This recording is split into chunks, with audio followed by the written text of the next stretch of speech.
So this is an interesting exercise here. Um, how many have there been, David? There've been. This is 4.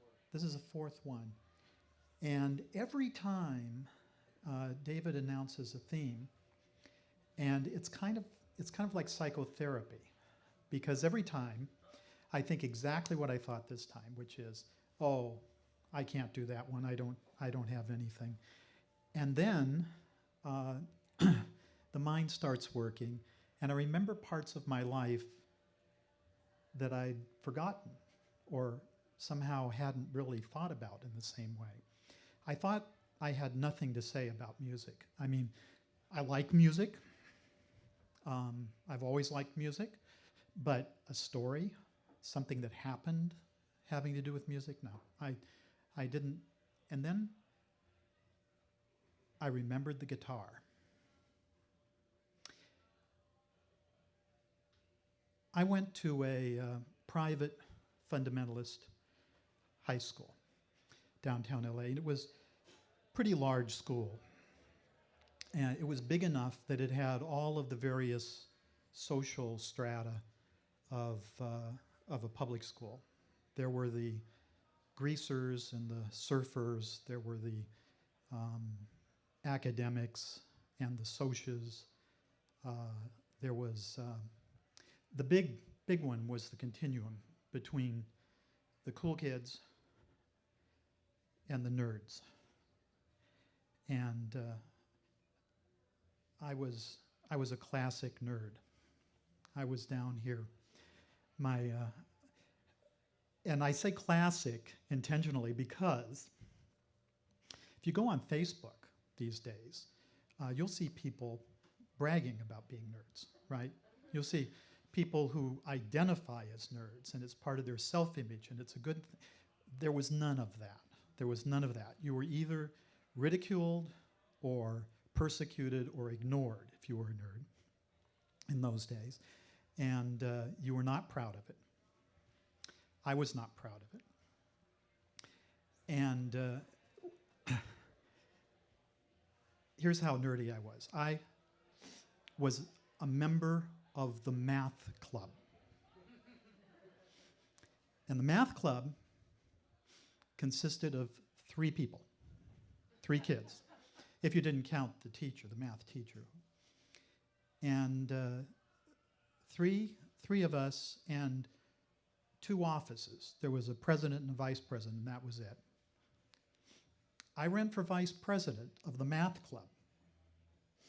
And just to show you how this continuum just reproduced itself within the math club, I lost.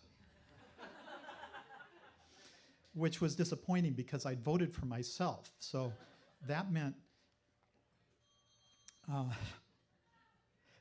so that was the math club.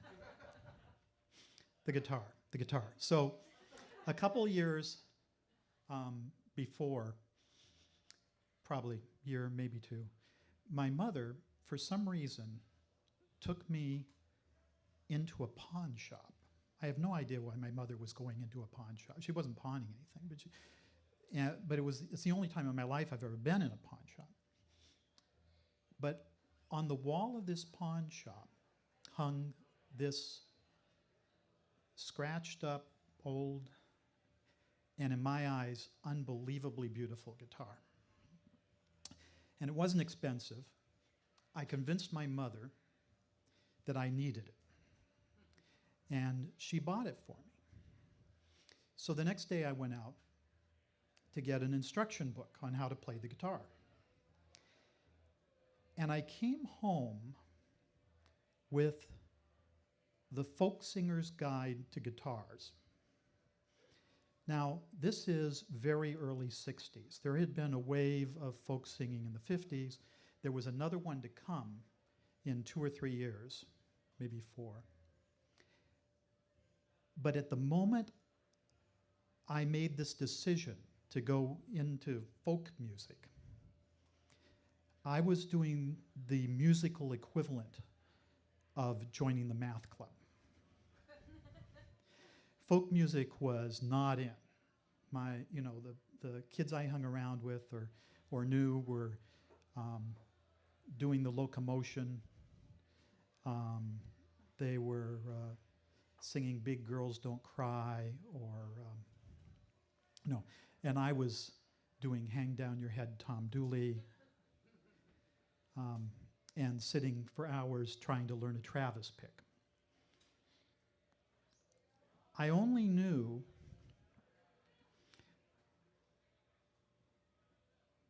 during this phase of my life, and including like 2 years later, even after the math club business was over, I only knew two other kids who were into folk music at all. One played bluegrass banjo, and he was not extremely popular.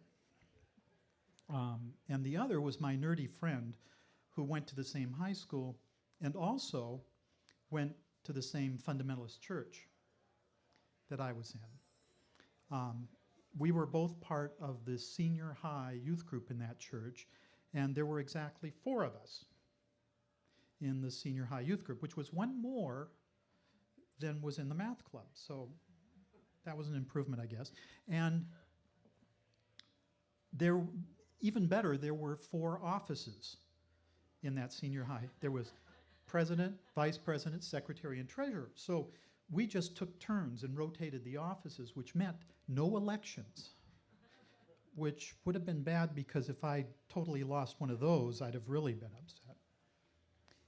We also had a responsibility in this little fundamentalist church. There was only like maybe 5 or 10 families in this church. It was a split from a split from a split.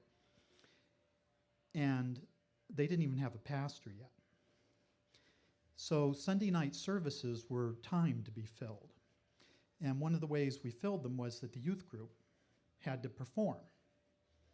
And we either sang, which was usually something religious, a hymn or something, or we did skits. Now, the skits, oddly enough, were never, maybe fundamentalists didn't think that religion could be funny, I don't know, but the skits were just silly little acts we did, or routines. So my friend, my nerdy friend, had me come over to his house one day to listen to this new group that he had just got a record of. They were brand new, nobody had heard of them. They were called the Smothers Brothers. And we memorized this routine to do at the Sunday night service. We got it down perfectly, the harmonies, the guitar parts, the jokes, and it was very good material. And it didn't matter, because no matter what the senior high youth group presented at the Sunday night service, it was well received. They were a really easy crowd and a very small crowd. Well, a couple of weeks later, another friend of ours from the youth group, who also went to this fundamentalist school, came running up to us and said, "Oh my gosh, you guys got to do me a favor." Now, Rick, my friend, and I were down here. She was somewhere up in this area. Okay, so she was connected to the committees and student government. And she said, tomorrow is Spirit Day, and the sophomore class forgot to have a skit to perform at the assembly. So I told them that you guys would do your guitar routine that you did at the church the other night. And we said, okay, didn't think much about it, went home and practiced a little more.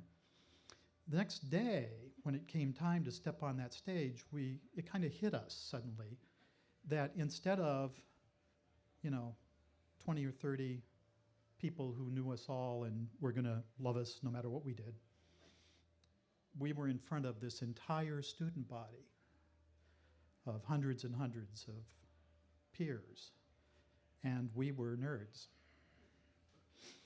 So we came out and, with fear and trembling, began to play. And habit took over because we'd rehearsed and rehearsed this. And we did the routine, and it was enormously well received. the sophomore class gave us a standing ovation.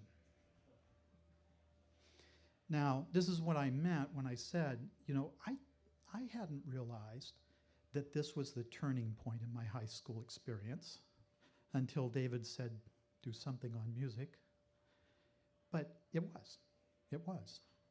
From that moment on, Rick and I were still nerds. We were just as nerdy as we had ever been, but nobody noticed. We were celebrity nerds, and so it didn't matter. So we were invited to the parties now. We were invited to perform all over the place. I ended up acting in a high school play. And in my junior year, I ran for student body president. And I lost by 3 votes. But that was a hell of a lot better than those 2 votes in the math club.